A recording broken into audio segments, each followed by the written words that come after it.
Hi friends, welcome to my channel.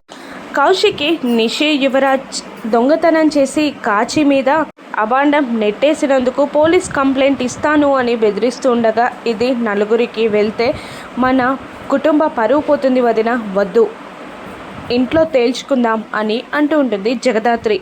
ఒక్కసారి excuse చేస్తే వీళ్లకు ఇదే అలవాటవుతుంది. జగదాత్రి, నన్ను పోలీస్ కంప్లైంట్ ఇవ్వనివ్వు అని అంటూ ఉంటుంది కౌశికి. లేదు, ఇంకొకసారి ఇటువంటి పనులు చేయాలంటే భయపడేలా పనిష్మెంట్ ఇవ్వాలి వదినా అని జగదాత్రి అనగానే, ఏం చేద్దామమ్మా అని సుధాకర్ అనేస్తాడు.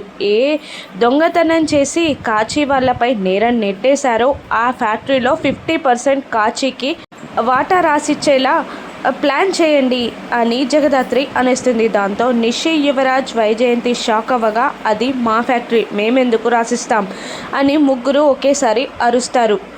డబ్బులు కొట్టేసి వాళ్ళపై నేరం వేసినప్పుడు వాళ్ళెలా ఫీల్ అయి ఉంటారో ఆలోచించండి. మీరు ఫ్యాక్టరీ రాసిస్తారా లేదంటే పోలీస్ కంప్లైంట్ ఇవ్వమంటారా అని కౌశికి బెదిరించగానే, అలాగే అని వైజయంతి ఒప్పుకుంటుంది. ఇక అంతేకాదు, మీరు చేసిన తప్పుడు పనికి వాళ్ళకి క్షమాపణ చెప్పండి అని జగదాత్రి, వైజయంతి అండ్ నిషి, యువరాజ్లతో అంటూ ఉంటుంది. ఇక కౌశిక్కి కూడా అవును, కాచి బూచులకి క్షమాపణ చెప్పాలి అని అనగా వైజయంతి నాటకమాడుతూ, అమ్మ కాచి ఏమీ అనుకోవద్దు, బూచి మనసులో పెట్టుకోవద్దు అని అంటూ ఉంటుంది. ఇక జగదాత్రి నిషిని, నువ్వు కూడా చెప్పు అనగానే సారీ అని అనేస్తుంది ఇద్దరితో. ఇక యువరాజ్ మాత్రం చెప్పకుండా వెళ్తున్న నిషితో పాటు వెళ్ళిపోతాడు.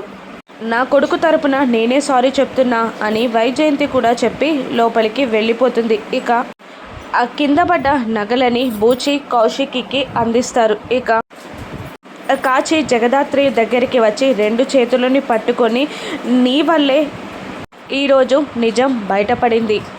నువ్వు కనుక ఇది నిరూపించకపోతే జీవితాంతం నా ఇంట్లో నేను దొంగలా మిగిలేదాన్ని.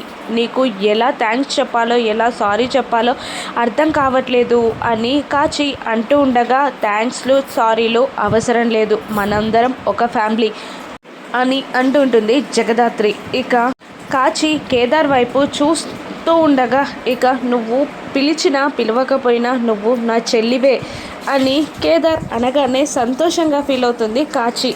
అందరూ అక్కడ నుండి వెళ్ళిపోతారు. ఇక జగదాత్రి కేదార్ మేఘనాల గుచ్చి ఆలోచిస్తూ ఉంటుంది.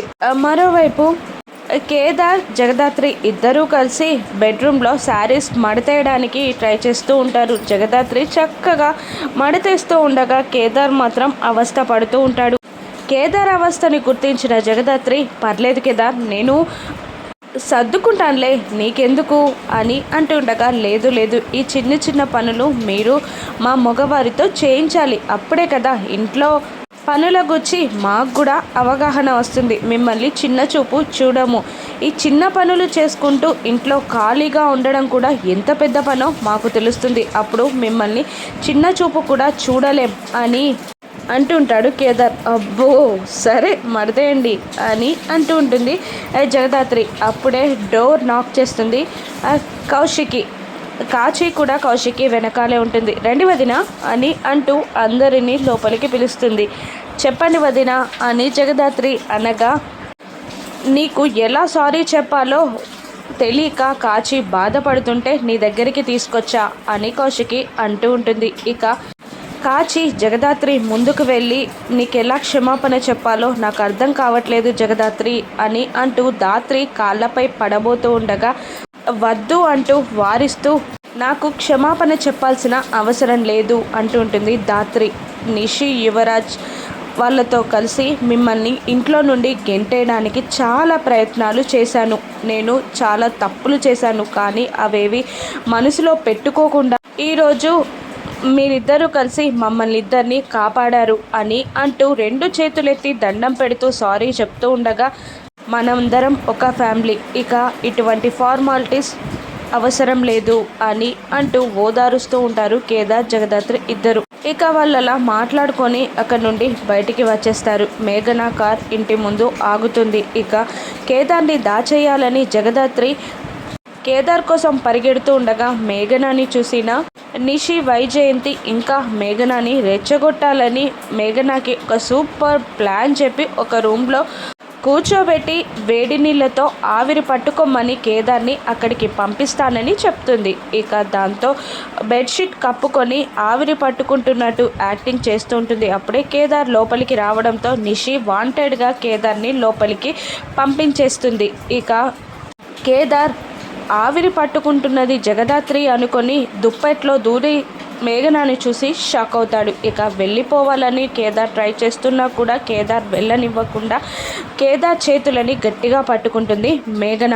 ఇక జగదాత్రి కేదార్ కోసం ఇల్లంతా వెతుకుతూ ఉండగా ఆ రూమ్కి మాత్రం వెళ్ళకు అని హింటిస్తుంది నిషి. ఇక దాంతో కోపంగా జగదాత్రి అక్కడికి వచ్చి అక్కడ బెడ్షీట్లో ఉన్న కేదార్ మేఘనాని చూసి షాక్ అయి కోపంతో రగిలిపోతూ బెడ్షీట్ని లాగేసి సోఫాలో పడిపోతుంది. మీరింటి ఇద్దరు ఇలా అని అంటుండగా నీకెందుకు అని మేఘన అరుస్తూ ఉంటుంది.